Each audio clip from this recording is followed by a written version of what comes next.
There is one moon, but its reflections, falling in countless puddles of water, appear as countless moons. No moon is born.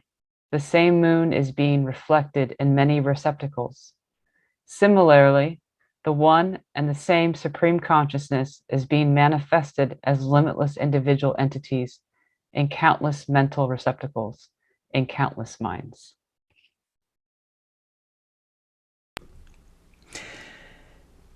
Yeah, definitely one of my favorite quotes from Anandamurti.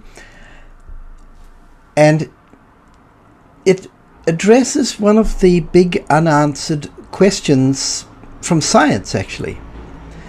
Because though modern science has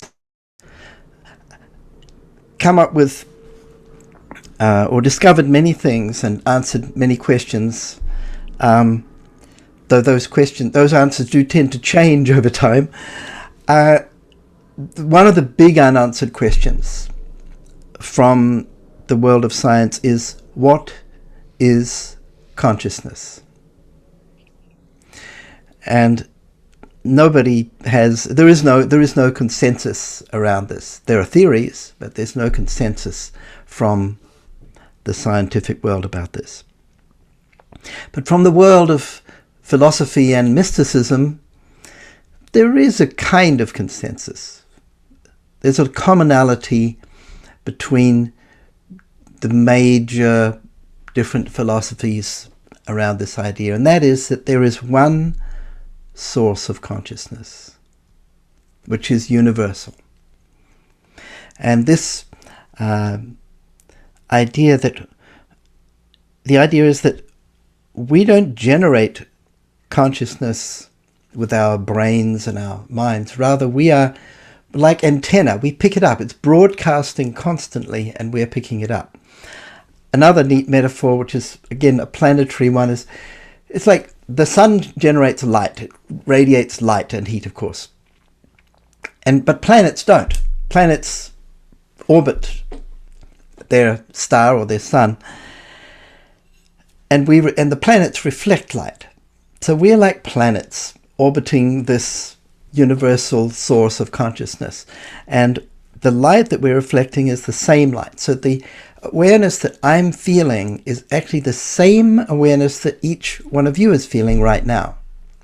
And this, of course, is what's behind this idea. You've no doubt heard this idea that we're all one somehow. It's a comforting idea, but it's not obvious. I mean, if you look around, there's at least two, right? There's thousands of things. But if we go very deep inside, we find something fundamental. And that is common to all of us. So I find this idea very, not just comforting, but it gives me a lot of hope.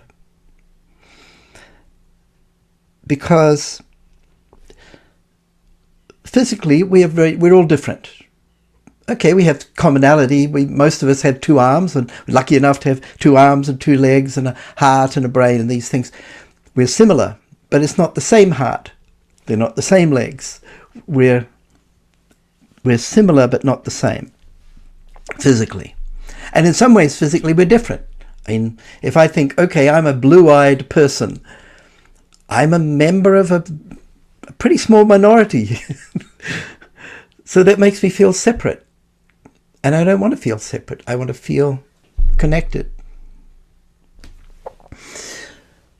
If we go to the next level of subtlety, if you like, from the physical into the world of the mind, we start going inward. So how am I the same as others? How is each one of us the same in our minds? The internal world of thoughts and emotions and experiences and memories and dreams that we each have is dramatically different. Each one of us has our own little private universe, And yes, again, there's commonality. There are things we share, experiences we share. We share a set of emotions. In Sanskrit, we call them vrittis. There's a lot of commonality that is that we share as humans, but there's tremendous variety. So mentally, in the world of the mind, we are different, we're separate. Sometimes we even connect telepathically a little bit.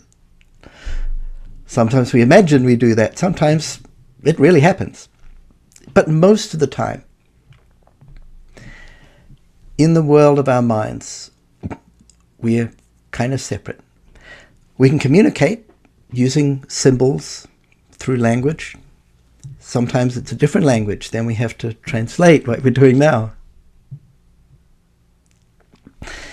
But in the world of the mind, we're separate. But if we go to the next level of just pure awareness, of knowing that something's going on, of existence, that's where consciousness is reflected. And that's the one place that we're the same.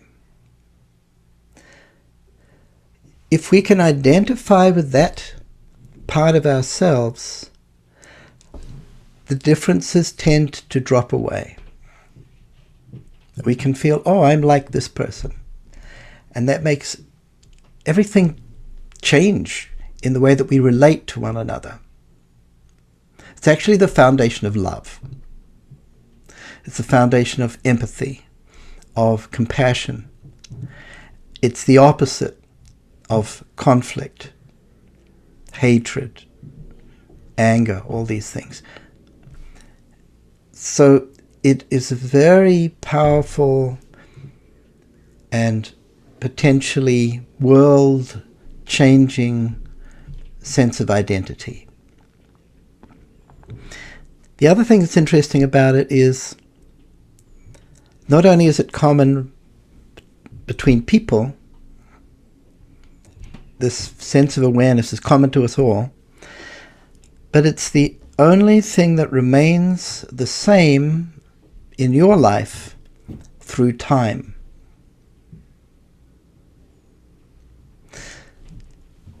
Your sense of I am me has been with you since you were born. Actually, before you were born. For a few months before we're born, we have some self-awareness. And it's the only thing that's going to stay with you and remain essentially the same, at least until you die. Maybe beyond. That's another discussion. So I think of it as the universal constant. The physicists and scientists are all looking for a universal constant in maths and in the physical world. But I think that the universal constant is actually internal to us.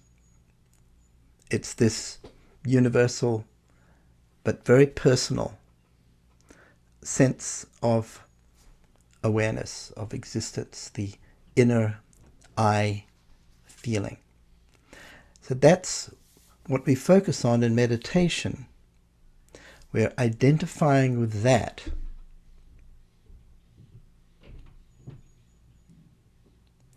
Rather than with all the differences of mind and body and the externalities. And it brings us closer. Closer to ourselves, but also closer to one another.